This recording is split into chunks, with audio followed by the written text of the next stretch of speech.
All right. This week, the Torah portion is Shemot.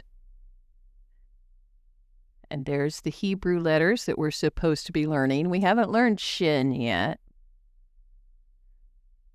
Okay, and there's a Lamed. We haven't learned that yet. So most of those letters we don't know yet, but that's okay. And it means names.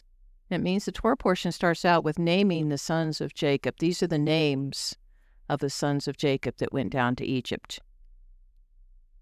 Okay, so what happens is Joseph dies and all of his brothers die. They live in Egypt a long time. And it turns out the R got moved. It turns out that a new Pharaoh comes to power. It says he doesn't know Joseph. You think he doesn't know Joseph? I'll bet he knows his story. I think what it means is he doesn't respect Joseph and what Joseph did. Not a pharaoh, but at my school it didn't tell the name. No, it doesn't tell his name. It just tells his position. He was a pharaoh, which is kind of like being a king, right? Yeah. And so he not only didn't know Joseph or didn't respect what Joseph did for the nation of Egypt, he got afraid. And he let fear get him to do some stuff. Like, okay, what if they rise up against us? What if they join with our enemies when we go to battle and they rise up against us? So let's turn them into slaves. Well, that'll keep them humble. But you know what happened? God said, you can do what you want, but my people are going to thrive. And Israel continued to multiply. And so that scared Pharaoh even more. And he's like, all right, we're just going to start killing babies. And so every time a baby boy was born, he was supposed to kill him. But the Hebrew midwives said, nope, not doing it. There's the midwives there on the upper left. They look pretty serious, don't they? They were serious as a heart attack, let me tell you. They weren't going to kill those babies no matter what Pharaoh said.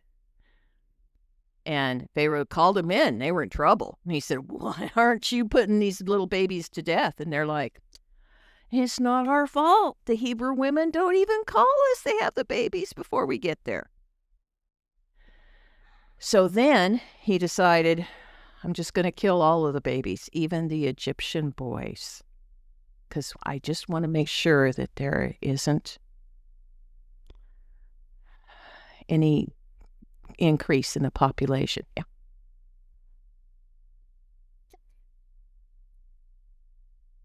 No, these are the Egyptians, way back, before the Romans. Romans haven't shown up on the stage yet. Okay? So this one baby's born. And we find out later that his parents' name is Jochebed and Amram. It doesn't tell us that in this portion, but we find out later. Moses, yes. Moses is born. And his mother keeps him hidden for 3 months. And then she figures out, man, somebody's going to get on to this. What am I going to do? And so she decides to put him in a basket and put him down in the river among the reeds. Well, it turns out Pharaoh's daughter shows up. And she sees the basket. And she says, open up that basket. What's in there? And it's a baby. And she decides to let the baby live and to adopt him as her own son. Now, Sister Miriam, you see the girl there? The girl that's standing by the basket, the younger girl? That's his sister Miriam. She's been watching. And so she runs up to the princess and she said, do you want me to get somebody to take care of the child? And the princess says, great idea. And so what do you think Miriam does but run and go and gets Moses' own mother to take care of him? And he probably stayed with her until he was somewhere between 3 and 5 years old. And then he went to Pharaoh's big palace to live. Yep.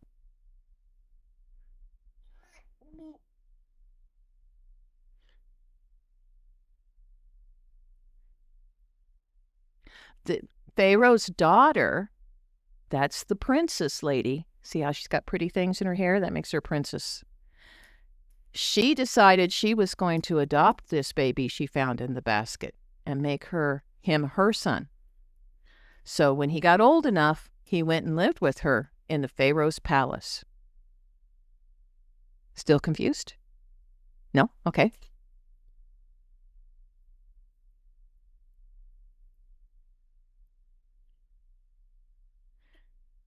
Okay, that's all right. It'll come to you later.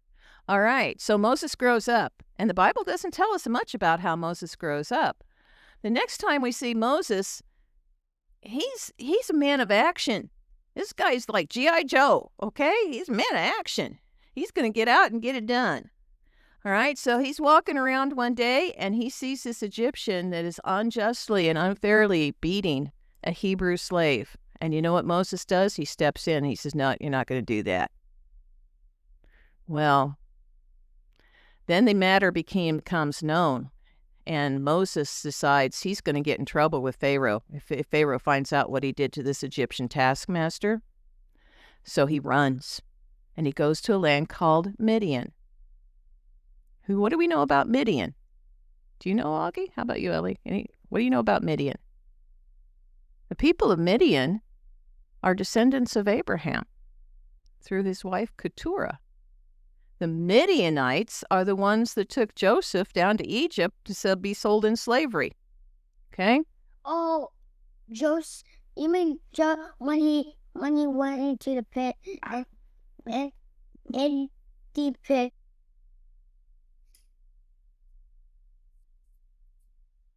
Yeah, they took him down to Egypt to be a slave. Those were the Midianites. He sold him for 12 pieces of 20.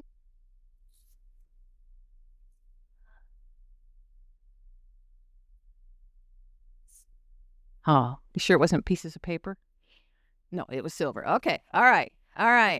So he took on this taskmaster in Egypt. And then the next thing we see is he gets to Midian, and he comes to this well, and there's these Midianite men that harassing the 7 daughters of Jethro. And he's like, that's not right. So he beats them too. He is a man of, he's a regular G.I. Joe, right, Augie? Yeah. Okay. And he's like, you're not going to treat them this way. So what do we learn about Moses? He stands up for the people who are oppressed, right? He's a man of action. All right. And then he lives there for quite a while, and then something really, really interesting happens. He's up on the mountain one day, and he sees this bush that looks like it's on fire, but it's not burning. Weird, right? Yeah, it says the angel of Adonai appeared to him in a fire blazing from the middle of a bush. He looked and saw that although the bush was flaming with fire, yet the bush was not being burned up.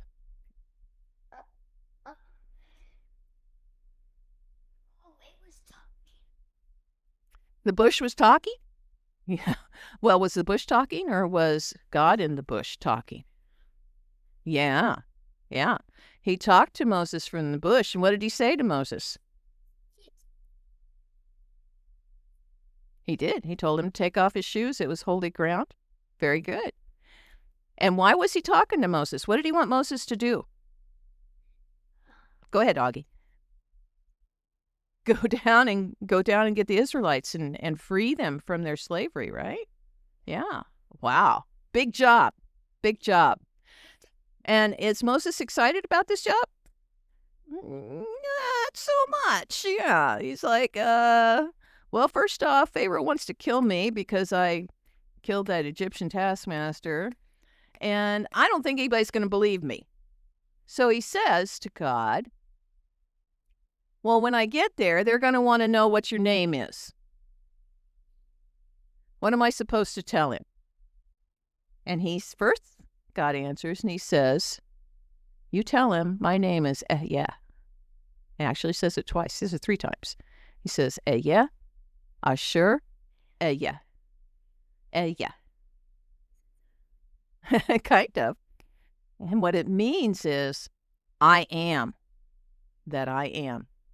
Or it could possibly mean, I will be what I will be. kind of the idea is God has always been. I was, I am, and I am to come. Okay? But God didn't leave it at that. He gave Moses more information. He says, say this to the people of Israel. Yod-He, Vav-He. Now, we think that's pronounced Yahweh, right? Oh, yeah. Yod-He, Vav-He. Four Hebrew letters. Yod-He, Vav-He. The God of your fathers, the God of Abraham, the God of Yitzhak, Isaac, the God of Yaakov, the God of Jacob, has sent me to you. This is an important part. Are you listening, Elliot? Because this is a really important part. This is my name forever. How long is forever? Augie?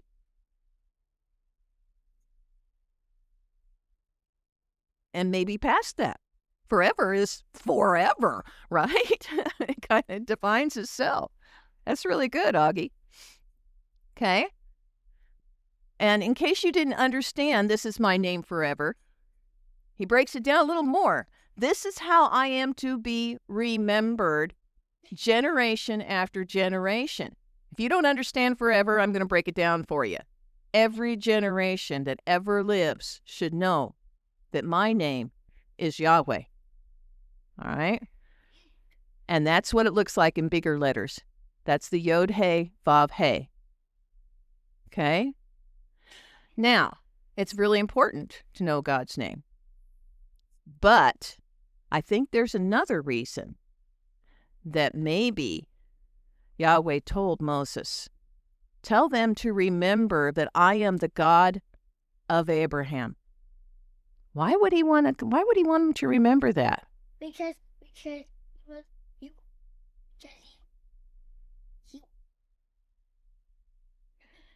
Okay, well, we're going to find out. He said, I am the God of your father, the God of Abraham, the God of Isaac, the God of Jacob. Do you remember? It's been a while ago now, so maybe you don't. But we talked about a covenant that God made with Abraham and how he had to cut the animals into two parts, and then there was a torch and a smoking pot that went down through the middle of them. Oh, yeah, it was a big deal. It was a big deal. That's a picture of it up there. And while he was talking to Abraham during that time he was making the covenant, he said something very interesting. He said this, Adonai said to Abraham, know this for certain. You know, if God says to me, know this for certain, I'm going to listen up, right? Know this for certain. It's going to happen. Now remember, this was a long, long time ago. Abraham's been dead for many, many, many years now. Your descendants will be foreigners in a land that is not theirs. They will be slaves. God told Abraham that his descendants were going to be slaves in Egypt before it ever happened, and held in oppression there for 400 years. But I will also judge that nation, and only in the 4th generation will your descendants come back here. The 4th generation. Well, let's look at it. Levi was the 1st generation to go down to Egypt, and he had a son named Kohath, and that was the 2nd generation in Egypt. And Kohath had a son named Amram. That's the 3rd generation in Egypt. And then Amram had a son named Moses, and that was the 4th generation. You see, God's word, you can count on it, because God said, 4th generation, I'm going to send somebody, and you're going to leave Egypt. And that's exactly what happened. Moses was the 4th generation. It's just a representation of the Sabbath. Okay? All right? So what's the lesson here? God says something, we better listen up because it's going to happen, right? Well, so Moses got there, and he started talking to Pharaoh about letting the people go, and Pharaoh was kind of upset about that. And he says, you guys are just lazy. You've got too much time standing around to come up with these shenanigans. How about making bricks without straw? And their labor as slaves became bitter and very, very hard. And they went to Moses and they said, why did you ever come here? We're worse off than we were before. You see, this happens a lot when God's about ready to act. Ever heard the phrase, it's the darkest before the dawn? No? You never heard that? Okay. A lot of times when God's about ready to act, things get real dark right before that happens. So if you feel like you got a lot of trials on you and stuff, just lift up your head because it means God's about to act on your behalf. But Moshe wasn't so impressed. He says, Moshe returned to Adonai and said, Adonai, why have you treated our people so terribly? What has been the value of sending me? For ever since I came to Pharaoh to speak in your name, he has dealt terribly with his people. And you know what he said then? Are you ready for this? And you haven't rescued your people at all. Where are you at, God? That's what Moshe's saying, right? Yeah. That's what the Bible says. That's what Moshe said. So you haven't helped your people at all. What's the deal? But in the very next verse, the last verse of this Torah portion, you know what Yahweh says? He says, stand back. I'm going to show you some stuff. I am going to make things happen. And that's where the Torah portion closes. So catch me next week to see what God does about this. Letter of the week, Tet. Means a basket. Sometimes some people think it means a snake in a basket. Okay? Or surround. You can see the early Hebrew there. It looks like a circle. Okay? And it has a numerical value of 9. Tet is 9. Okay? There's a couple of words that start with Tet. One of them we really like is the word tov. Have you ever heard the word tov? It means good. You know, back in Genesis, when God said creation was good, that's the Hebrew word he used. It's tov. It's good. And when he said very good, yeah, double tov. Okay? It technically means in harmony with God. And so you got a tet and a vav and a bet. Also, the Hebrew word for ring starts with a tet. And I'm not sure I'm saying it right, but I'm going to go taba'at. Taba'at, I think. Okay, so there's a couple of words that start with a tet. There's how to make a tet. Miss Kathy has sheets for you to practice making the letter tet. Yeah, make sure you get that little tail on there. That's important. Yeah. So you go like this, and you go around. Well, the arrows. See the direction of the arrows? It'll look better on your sheet that Miss Kathy gave you. You'll see how to do it. You can trace the letter Tet. Okay? Thanks, guys.